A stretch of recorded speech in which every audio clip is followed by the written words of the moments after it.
আমার শ্বশুরের সাথে মায়ের সম্পর্কের কথা জানাজানি হতেই স্বামীর ঘর কপাল থেকে মুছে যায়। বাবা মারা যায় যখন আমার বয়স সবে 7 বছর। তখন থেকেই দেখতাম মায়ের বাহিরের পুরুষের সাথে আনাগোনা করতে। বয়স অল্প, বোঝার মতন বুদ্ধি ছিল না আমার, আগ্রহ করিনি কোনো দিন। তবে এসব এখন পানির মতন পরিষ্কার।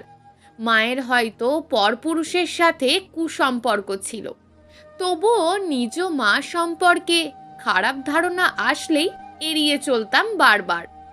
ছোট মেয়েটা কই থেকে দৌড়ে এসে জাপটে ধরলো আমায়, বলল, আম্মু তুমি চলে যাচ্ছ? আমতা আমতা সুরে বেশ ভালোই শোনা যায় 5 বছরের মিথিলার কথাগুলো। আলতো করে মাথায় হাত বুলিয়ে দিলাম মেয়েটাকে, অনেক আদরের যেও। না আম্মু, আমি তো লুকোচুরি খেলবো তোমার সাথে এখন।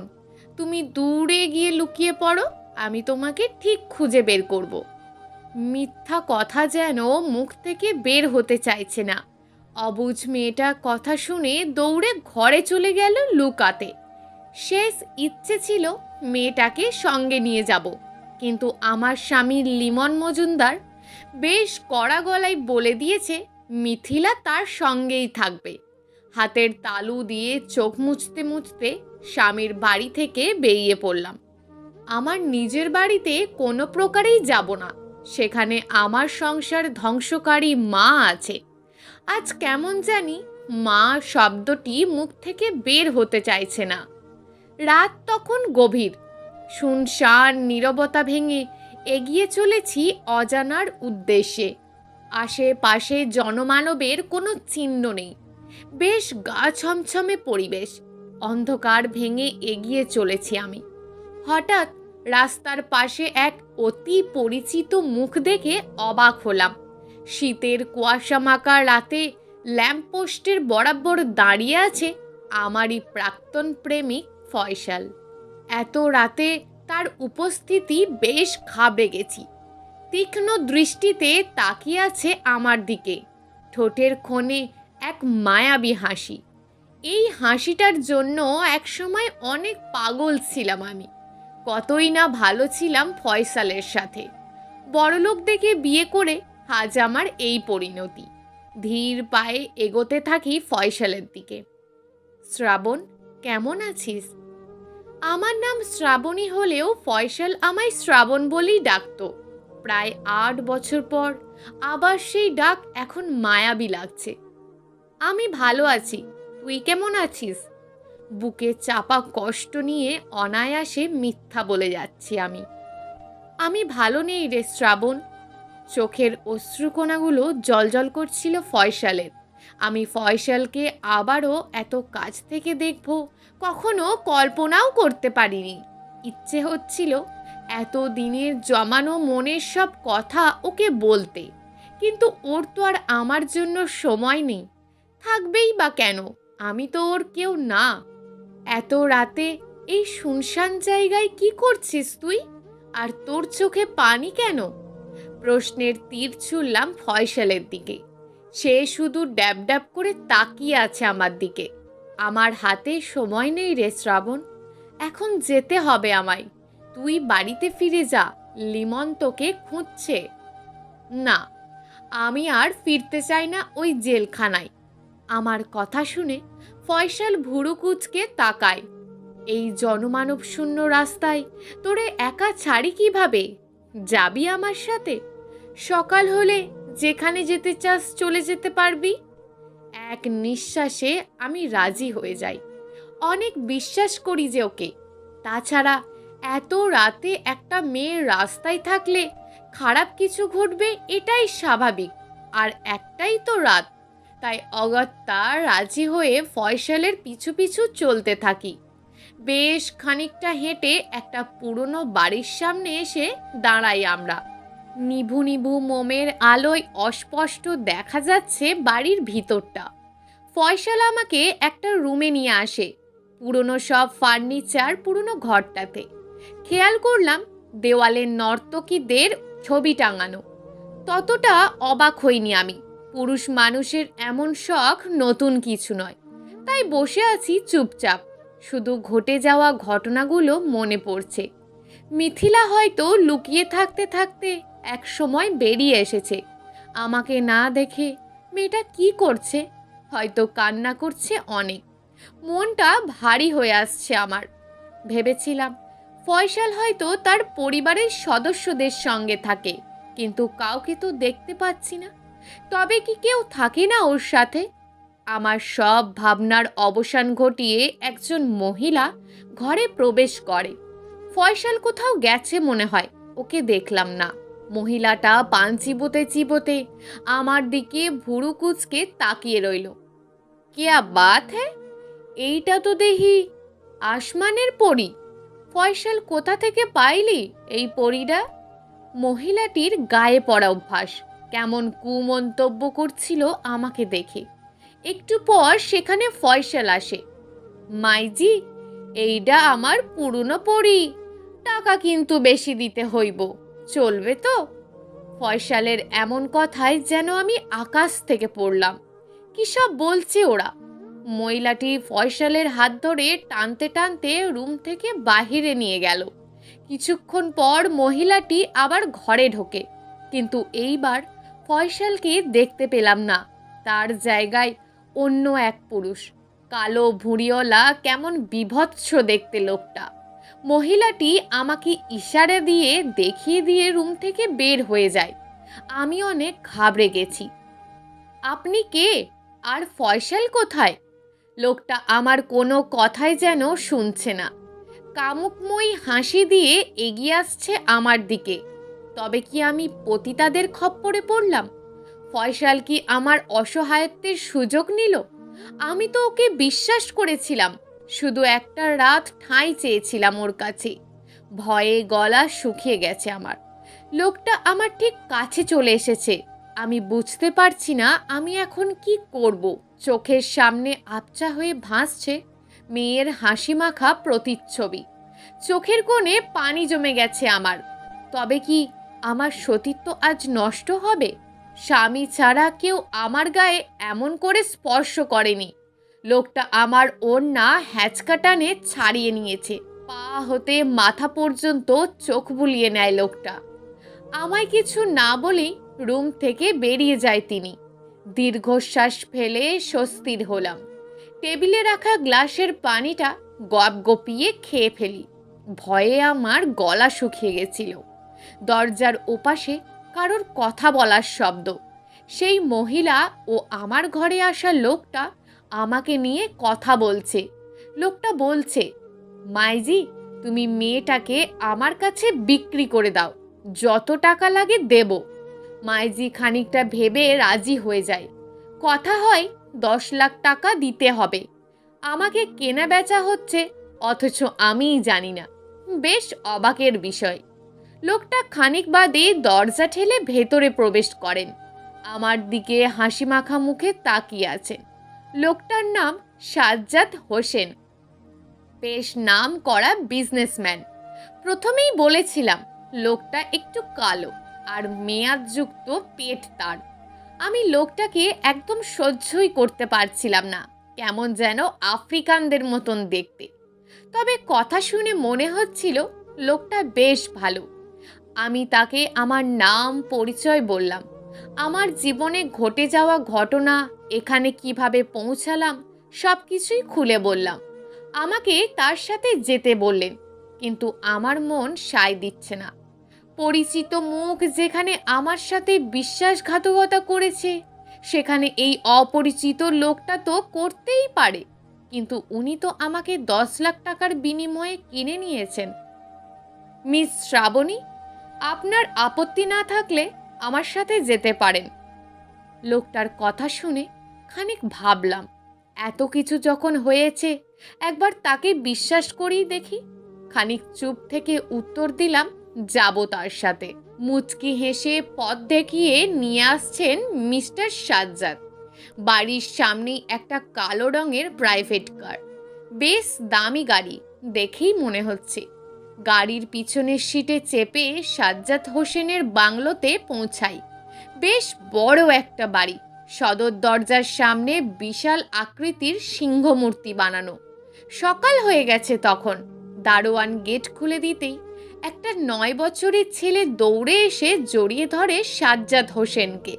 ছেলেটার মুখে বাবা ডাক শুনে বুঝতে পারলাম এটা ওনার ছেলে। আপনি কি ম্যারিড? আমার কথায় মুচকি হাসলেন তিনি। তো বয়স থেকে কি মনে হয়? আমি বিয়ে করেছি 8 বছর হলো। আমি কিছুটা অবাক হলাম। বউ থাকতেও কেন তিনি পতিতাপল্লীতে যাওয়া আসা করেন। বাড়ির ভিতরে প্রবেশ করলাম। বেশ সাজানো গোছানো একটা বাড়ি, সেই সাথে দামি দামি ফার্নিচার। আব্বু, এইটা কি আমার আম্মু হন? ছেলেটার মুখে আনন্দের হাসি। আমাকে জাপটে ধরে আছে ছেলেটা। ছেলের প্রশ্নের জবাবে সাজ্জাদ হোসেন মুচকি হেসে বললেন, না, উনি তোমার। এটুকু বলতেই নিমেষেই কালো বর্ণ ছেয়ে যায় ছেলেটার মুখে। আমি চোখের ইশারায় সাজ্জাদ হোসেনকে থামিয়ে দিই। নিচু হয়ে ছেলেটাকে কোলে তুলে নিলাম। হ্যাঁ, আমি তোমার আম্মু হই। সাজ্জাদ হোসেন ড্যাব ড্যাব করে তাকিয়ে আছেন। আমি সব কিছু সামলে নিলাম। পাশেই দেখলাম বড় করে টাঙানো একটা মহিলার ছবি। উনি? এটাই আমার স্ত্রী মনিকা। শান্তকে জন্ম দিতে গিয়ে মৃত্যু হয়েছে তার। এক আকাশ পরিমাণ দীর্ঘশ্বাস নিয়ে কথাটা শেষ করেন তিনি। বুঝতে পারলাম তার পতিতাপল্লীতে যাওয়ার ব্যাপারটা। শান্তকে কোলে নিয়ে একটা চেয়ারে বসি। বেশ ক্লান্ত লাগছিল। আম্মু, তুমি না অনেক পচা। আমাকে ছেড়ে কোথায় গেছিলে এতদিন? আমি তোমাকে অনেক মিস করি। আমি ছেলেটার মুখের দিকে তাকাতেই মিথিলার কথা মনে পড়ে। জানি না মেয়েটা এখন কি করছে। বুক কেঁপে উঠছে আমার। শান্তকে ঘরে নিয়ে গিয়ে গল্প শোনাতাম, ওর সাথে খেলাধুলা করতাম। ওর মধ্যে আমি আমার মেয়ে মিথিলাকে খুঁজে পেতাম। আমি অনেক ভালো দিন কাটছিল আমার আর শান্তর। 7 দিন হলো এই বাড়িতে। শান্ত আমাকে ছাড়া ঘুমায় না, তাই শান্তকে নিয়ে আলাদা ঘরে ঘুমাই আমি। বাড়িতে লোক বলতে মিস্টার সাজ্জাদ হোসেন, ওনার ছেলে শান্ত। শান্তকে দেখাশোনা করার জন্য 2টা বুয়া আর 2 জন বাড়ি দেখাশোনা করেন। আমাকে পেয়ে বাড়ির কাজের লোকগুলো খুব খুশি। ম্যাম, আপনি আসার পর থেকে তো আমাদের কাজ সহজ হয়ে গেছে। ছোট সাহেব এত জেদি, কোনো কিছু খেতেই চান না, কিন্তু আপনি কোনো কষ্ট ছাড়াই কেমন খাইয়ে দিচ্ছেন তাকে। বুয়ার কথায় মুচকি হাসলাম আমি। হয়তো শান্ত সত্যি মনে করছে আমি ওর মা। বেশ কিছুদিন কেটে গেছে এখানে আসার। মিস্টার সাজ্জাদ, আমি চলে যাচ্ছি। আর যদি বেঁচে থাকি, একদিন আপনার 10 লাখ টাকা আমি ফিরিয়ে দেব। আর এই উপকারটা কোনোদিন ভুলব না। মিস্টার সাজ্জাদ মাথা নাড়েন। শান্তকে ঘুম পাড়িয়ে দিয়েছি। ছেলেটা তো এক মুহূর্ত আমাকে ছাড়তে নারাজ। চুপি চুপি বেরিয়ে পড়ি বাড়ি থেকে। শান্তর কথা খুব মনে পড়ছিল। মাতৃহীন ছেলেটা কতই না কষ্টে আছে। আমার মেয়েটাও অনেক কষ্টে আছে। আকাশ পানে তাকিয়ে দীর্ঘশ্বাস ফেলি। ফাঁকা রাস্তা দিয়ে একা একা হেঁটে যাচ্ছি। খেয়াল করছিলাম আমি যখন সাজ্জাদ হোসেনের দিকে বিদায় নিলাম, উনি বিষণ্ণ মনে আছেন, হয়তো আমার চলে আসার জন্য। হঠাৎ পিছন থেকে কারোর জোর ডাকে ঘুরে তাকাই। শান্ত দৌড়ে আসছে আমার দিকে। আমি চুপচাপ দাঁড়িয়ে আছি একই জায়গায়। ইচ্ছে করছিল দৌড়ে গিয়ে ছেলেটাকে জাপটে ধরতে, কিন্তু ঘোর কাটতেই দেখলাম আমি রেলওয়ে চেয়ারে বসে আছি। স্বপ্নে দেখেছিলাম শান্তকে। আবারও দীর্ঘশ্বাস ফেলি। কোথায় যাব আমি? মাথায় আসছে না কিছু। কারোর পায়ের শব্দ আসছে। পিছন ফিরে তাকিয়ে দেখি আমার স্বামী লিমন মজুমদার এগিয়ে আসছে আমার দিকে। আমি উঠে দাঁড়ালাম। অবাক লাগছে বেশ। লিমন এখানে কি করছে? রাগের বশে না হয় 2-1টা কথা বলেছিলাম, তাই বলে এভাবে গায়েব হয়ে যাবে? কান্না জড়িত কষ্ট বোঝাই যাচ্ছিল। অনেক কষ্ট পেয়েছে লিমন। তবুও আমার রাগ আছেই। ওর কথার কোনো উত্তর না দিয়ে সামনে হাঁটা দিলাম। শ্রাবণী, দাঁড়াও।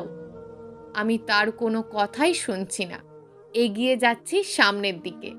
দৌড়ে হাত ধরে টানতে লাগলো সে। পাগলামো করছো কেন তুমি? সরি, রাগের মাথায় আমি তোমাকে অনেক কথা শুনিয়েছিলাম। বাড়িতে ফিরে চলো, বাবা আত্মহত্যা করেছেন। শ্বশুরের মৃত্যুর কথা শুনে যেন আকাশ থেকে পড়লাম। কি, বাবা মারা গেছেন? লিমন খানিক চুপ থেকে উত্তর দেয়, হ্যাঁ, মারা গেছেন। চলো, মিথিলা অনেক ঘাবড়ে আছে। তোমাকে ছাড়া মেয়েটা মরেই যাবে। আর আমিও থাকতে পারছি না তোমায় ছাড়া। কত জায়গা খুঁজলাম তোমাকে। ভাবছিলাম হয়তো রাগ করে তোমার বান্ধবীদের বাসায় চলে গেছো। রাগ কমলে আমি নিয়ে আসতাম, কিন্তু তুমি তো নিখোঁজ হয়ে গেলে। বাড়িতে ফিরে আসি। মিথিলা চুপ মেরে বসে আছে। আমাকে দেখে দৌড়ে এসে জাপটে ধরে। আম্মু, কোথায় গেছিলে আমায় রেখে? কান্না যেন তার থামছেই না। আমি শক্ত করে বুকে জড়িয়ে নিলাম মেয়েকে। কেটে গেছে অনেক বছর। আজ মিথিলার বিয়ের জন্য বরপক্ষ দেখতে এসেছে। ঘোমটা টেনে বসে আছে মেয়েটা। সেই দিনের ছোট্ট মেয়েটা আজ কত বড় হয়ে গেছে। ভাবতেই অবাক লাগছে ওর জামাই দেখতে আসবে। লিমন বলেছিল ছেলে নাকি বেশ ভালো দেখতে। আমেরিকায় গিয়ে পড়াশোনা শেষ করে এখন বাবার ব্যবসা সামলাচ্ছে। আমি বেশ ব্যস্ত আছি সেদিন, তাই অত কথা জিজ্ঞেস করিনি। এতটুকু শুনেছি ছেলেটার নাম মুহিত হোসেন। লিমন একটা গোলাপি রঙের পাঞ্জাবি পরেছে। ভালোই লাগছিল দেখতে। বয়স তো আর কম হয়নি, তবুও এখন আবারও নতুন বিয়ে করানো যাবে ওকে। আমার দিকে প্রেমের দৃষ্টি নিয়ে তাকালো লিমন। আমি ভুরু কুঁচকে মুখ লোকালাম। বুড়ো বয়সে ভীমরুতি ধরেছে তোমার? মেয়ের বিয়ে দেবে আজ বাদে কাল, আর এখন এসব করছো? আমাকে হ্যাঁচকা টানে বুকে জড়িয়ে নেয় সে। বয়স বুড়ো হলেও মন তো বুড়ো হয়নি জানেমান। ঠোঁট এগিয়ে নিয়ে আসছে আমার দিকে। নিজেকে ছাড়িয়ে রান্নাঘরে ঢুকলাম। ইতিমধ্যে খবর পেলাম পাত্রপক্ষ চলে এসেছে। মাথায় কাপড় টেনে এগিয়ে গেলাম তাদের স্বাগতম জানাতে। আমি অবাক হয়ে গেছি। তাদের মধ্যে একটা অতি পরিচিত মুখ। মিস্টার সাজ্জাদ, আপনি এখানে? উনিও অবাক হয়ে আমার দিকে তাকিয়ে আছেন। আমারও তো একই প্রশ্ন, আপনি এখানে কিভাবে? সবাই অবাক হয়ে গেছে। লিমন আমার দিকে ভুরু কুঁচকে তাকিয়ে আছে। আমার মেয়েকেই তো দেখতে এসেছেন আজ। আমি তো আমার ছেলের জন্যই পাত্রী দেখতে এসেছি। ও, তার মানে মিথিলা আপনার মেয়ে? হ্যাঁ। আর মোহিত সেই ছোট্ট শান্ত, তাই না? শান্ত একটু দেরি করে রুমে ঢুকেছে। আমাকে দেখেই চিনে ফেলল সে। আম্মু, তুমি এখানে? শান্ত বেশ বড় হয়ে গেছে। শান্তর মুখে আম্মু ডাক শুনে সন্দেহের চোখে তাকিয়ে আছে লিমন। আগ্রহের অবসান ঘটিয়ে সব খুলে বললাম সবাইকে। বেশ হাসি ঠাট্টায় কেটে যায় সেদিন। মেয়েটার বিয়ে হয়েছে কয়েক বছর হয়ে গেল। মেয়ের জামাই শান্ত এখনো আমাকে আম্মু বলেই ডাকে। বেশ সুখেই আছে তারা। শুধু আঘাতটাই, আমার লিমন পাশে নেই।